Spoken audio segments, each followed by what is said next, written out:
Thomas Mann, el Tonio Kröger. Bueno, pues como últimamente estoy haciendo, vamos a seguir reseñando libros de Thomas Mann sobre la base de unas notas que me tomé en su día de todos estos libros, que darán lugar a un próximo ensayo que voy a publicar, donde resalto las características principales de la literatura alemana de la primera mitad del siglo XX, por ciertos motivos que quizás en otro vídeo explique, donde está la virtualidad en general de esta literatura. Bueno, vamos a Antonio Kröger, de 1903. Bueno, si el autor, Thomas Mann, suele ser autobiográfico, en esta novela corta lo es aún más. En realidad, más que un relato o novela, este libro en el fondo parece, dicho sea irónicamente, la tesis doctoral de arte de Thomas Mann, convertida en novela, a través de discursos del personaje principal sobre el artista y la esencia del arte.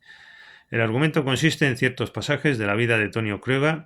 Nos cuenta el autor que el personaje nace en el norte de Alemania, como Thomas Mann. Es hijo de un empresario que se dedica a comerciar con grano, la similitud más que aparente, es igual que el padre de Thomas Mann, y de una madre sureña con sensibilidad artística, lo mismo que Thomas Mann, también de forma coincidente con el escritor. Al igual que Thomas Mann, el protagonista se enamora de un rubio, de Hans, por parte de Tonio Kröger. Y igualmente Tonio no encaja bien en la sociedad ni en la escuela. Es diferente. Pero esta diferencia, que es la diferencia de ser artista, no es necesariamente positiva. No se puede ser, sin embargo, de otra forma. Pero este ser de otra forma es ser enfermo y negativo. Como el arte. Tonio, a los 16 años, se enamora de Inge Holm, rubia y de ojos azules. Lo interesante de la obra son dos discursos con reflexiones de Kröger. El primero en un diálogo, aunque solo habla él. El segundo, la carta con que termina el libro. Seleccionamos unos párrafos por su alta expresividad e interés, digo aquí, para nuestro trabajo. Es que yo aquí intento demostrar que bueno, el arte es necesario, sin el arte la vida es un hastío, como dirían los modernistas, pero el arte no necesariamente es algo positivo. Y dice aquí Tonio Kröger, no me hable usted de oficio, Lisaveta Ivanovna. Estos personajes rusos, Thomas Mann tenía una debilidad también por lo ruso.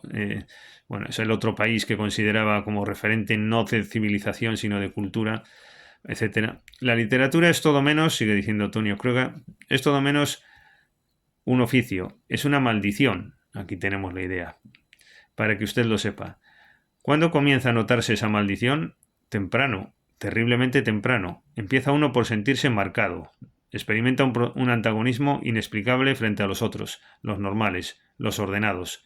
Me refiero al artista auténtico, no a uno cuya profesión burguesa y civil sea el arte, sino a un artista predestinado y sentenciado a serlo. Este pasaje es auténticamente magistral y yo creo que refleja la esencia de todo el Thomas Mann, de la montaña mágica, de la muerte en Venecia, de los Buddenbrook.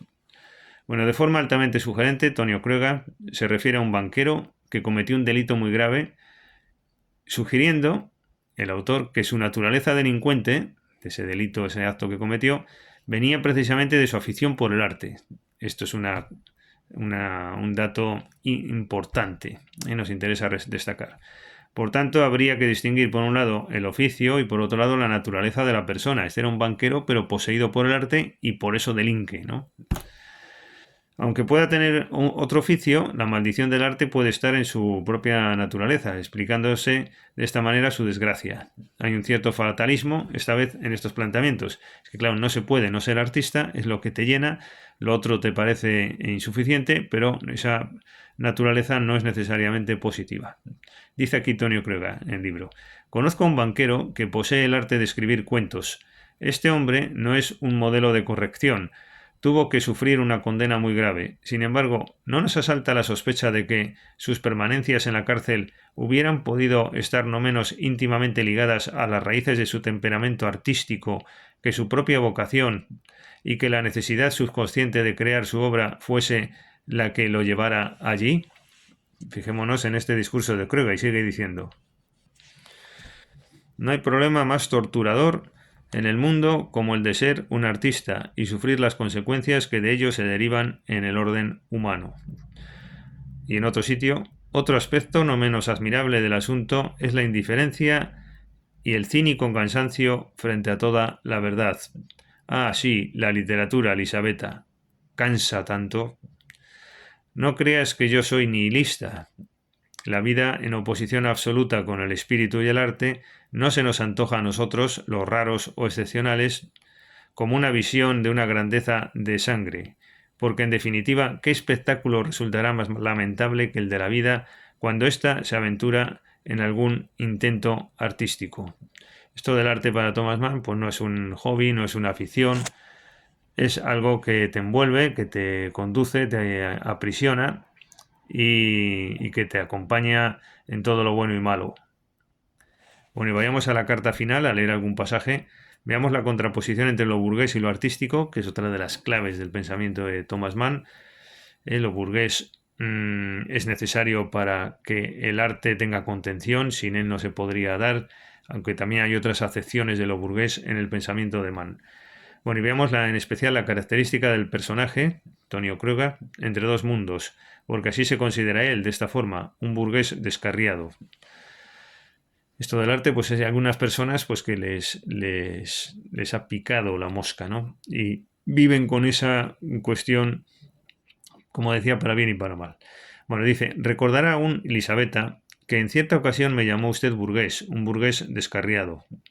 Me designó usted con este apelativo en un momento en que yo, impulsado por algunas confesiones que insensiblemente se escaparon de mis labios, le revelé mi pasión por lo que llamo la vida. Y hasta qué punto mi modo de ser burgués y amor a la vida no son la misma cosa. El resultado fue ese. Hubo un burgués que llegó a perderse en el dédalo del arte, un bohemio con fuertes nostalgias de su esmerada, educación doméstica, un artista al que hizo trizas su mala conciencia, porque en el fondo es mi conciencia burguesa la que me mueve a entrever en toda mi actividad artística y en todo cuanto hay en mí de extraordinario y genial. Me veo colocado entre dos mundos sin pensar que sea mi casa ninguno de ellos, y por consiguiente me debato en 100.000 dudas y vacilaciones. Vosotros los artistas me llamáis un burgués, y los burgueses sienten la tentación de prenderme. No sé cuál de ambas cosas me ofende más. Los burgueses son tontos, pero vosotros, los adoradores de la estética, es decir, un personaje entre dos mundos, por un lado se debate entre lo burgués y por otro lado entre lo artístico, pero además no es un técnico del arte, diríamos que tampoco es una persona, un concertista. Esto es distinto. Estas son personas que están dominadas por el ser artístico. Son personas que tienen un alma esteta, pero no necesariamente son músicos de profesión ni nada de eso. Es que tienen ese carácter, que es una especie de impulso y un desenfreno. Pero ahí está lo burgués para contenerlo. Bueno, pues esta obra interesantísima, yo creo que esta obra de Antonio Kröger a veces pasa un poco desapercibida, pero es la obra donde más y mejor se aprecia el pensamiento clave de Thomas Mann. Ese arte en contraposición con lo burgués y etcétera, y esa maldición de lo artístico, etcétera. Bueno, vamos a otra obra, vamos en otro vídeo que voy a hacer ahora seguidamente, que es La muerte en Venecia, aprovechando estas notas que tengo para publicar. Gracias, hasta la próxima ocasión.